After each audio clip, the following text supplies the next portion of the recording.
Hello YouTubers. You know who I am, so we're going to skip that whole awkward introduction part, right? Today I'm actually going to be doing something a little bit different for you guys, and most of you who've been watching my videos, thank you by the way, have noticed that a lot of my tutorials are for more dramatic looks, for brighter colors, cut crease, you know, tropical, sunset eyes, whatever. And I'm going to actually be honest with you guys, and most of the time I don't wear looks like that only because I work in an office, a very large office, and I would get funny looks if I came to work in purple eyeshadow or blue or green. So I'm forced to tone it down, unfortunately, Monday through Fridays. That, and being the kind of person who likes to get a lot of sleep, I literally wait until the last minute to actually get my butt out of bed. Therefore, I've come up with a quick 10-minute makeup application that helps me look better rested, gives color to my otherwise pretty pale skin. As you can tell, I'm not wearing any makeup at all. Nothing. Nada. So I literally have to go from this to somewhat presentable for the office setting, and I'm going to show you guys how I accomplish that. Hopefully you'll take some, tips and pointers from this video. I hope it's helpful. If you guys prefer my more dramatic looks, by all means, I do those pretty often too, and if you have any, requests for any particular color combinations, any particular application method, by all means, you guys know the blog, that way, email address on the blog, etc., etc. So feel free to contact me. Getting started with the whole makeup application, like I said, I roll out of bed. I don't feel like really paying attention to anything, and I just want to get my face looking good. The start and the base that I use, I don't like very heavy coverage on my face, especially in the summertime. Right now it's warm. Honestly, foundation just takes too long. I don't need that much coverage. So what I'm going to do is I'm going to go with a tinted moisturizer with SPF, because we all know how important SPF is. We don't want wrinkles. We don't want sunspots. We want to keep our skin well protected in the summertime and any time at all, because we do get exposed to harmful rays just sitting in an office, believe it or not. So SPF is very important. And on that note, I like to use a tinted moisturizer with SPF. Now, I've come across many different versions. I've used many different versions. Right now, the one that I'm actually loving is by Marini, and that's right here. And as you can see, it's the antioxidant daily face protectant, waterproof with SPF 30, and the color is Tinted Sun-Kissed Sand, which for me is perfect because it provides that color that I need, really. Again, we're starting with clean hands as always. I'm just squeezing some out onto my hand. And we don't have to be too nitpicky. Just after a while you'll come to realize how much you really need to use. For me, this amount is good enough, as you can see.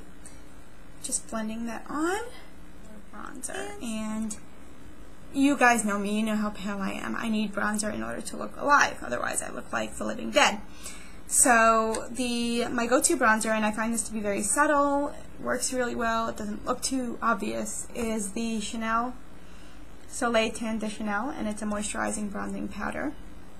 And I just love the way it looks. The brush it actually comes with is dual-sided, as you can tell, which really helps with the application. This side you use to apply, and this side you would use to blend it out. And all I'm going to do is go along, similar to in my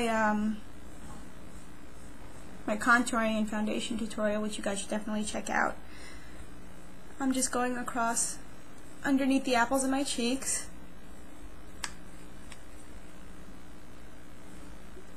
and the temples. As you can tell, I'm utilizing that same method that I used, going in a figure 3 to really subtly contour and warm up my complexion. Just like that. Okay, next step. We have our bronzer on, so we're already looking more lively, right? Not too bad. Next we're going to go with the blush, and blush that I am actually going to be using is Blush Rush in Blush from that rhymes, from Smashbox, where you could touch up rather easily. And 1 second while I go get my brush. Ah! See, I'm fast. Anywho, here is my blush brush, and it's kind of dirty from yesterday. I didn't wash it. Shh, don't tell anybody. But just gonna apply this to the apples of my cheeks. Super pretty color. And if you are like me, very pale, you'll like this color too, I assure you.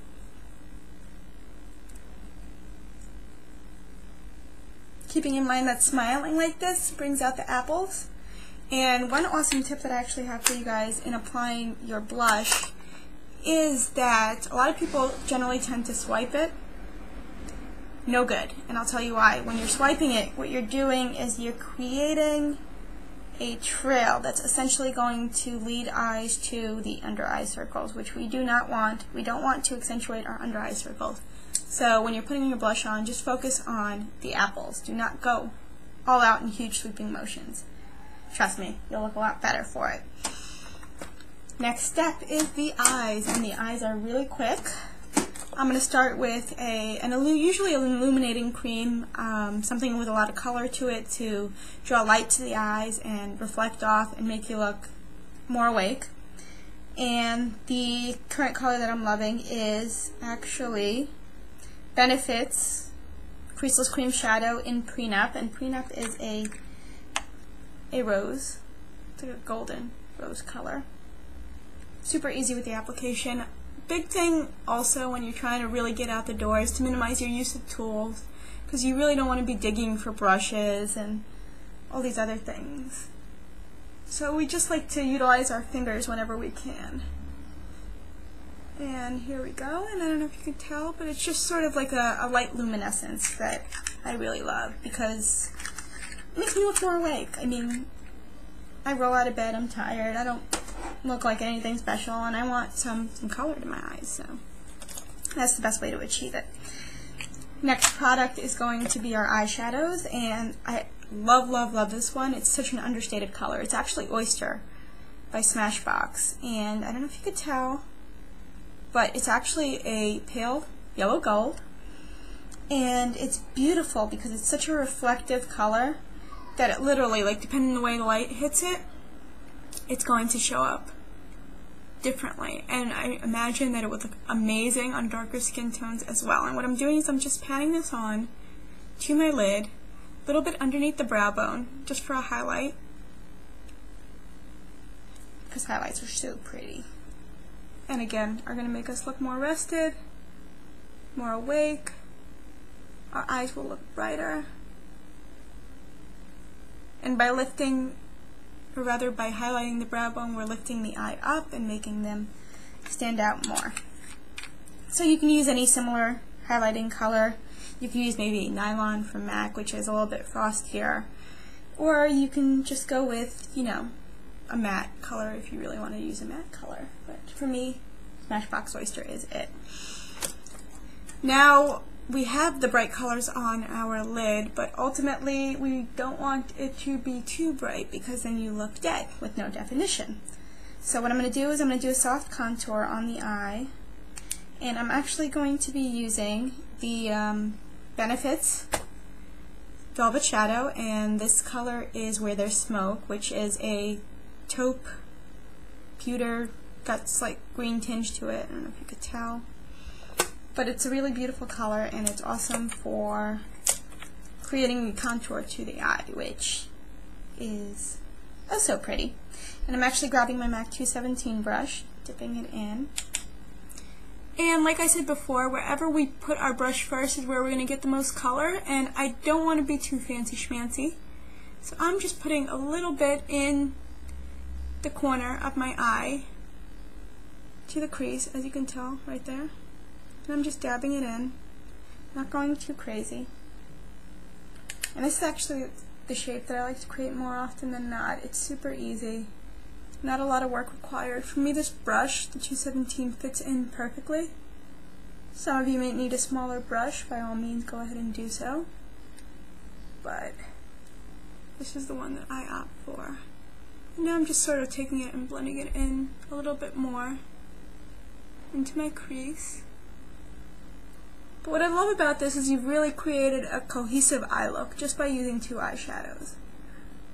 A light and a dark. And you can by all means use any colors you want. You can use a pink and a purple if you want. You can use a, you know, a brown and a gold, or white and black, whatever you want to do. And you can adapt this and make it as dramatic as you want just by changing up the colors that you use. For me, in the office, this is the most natural.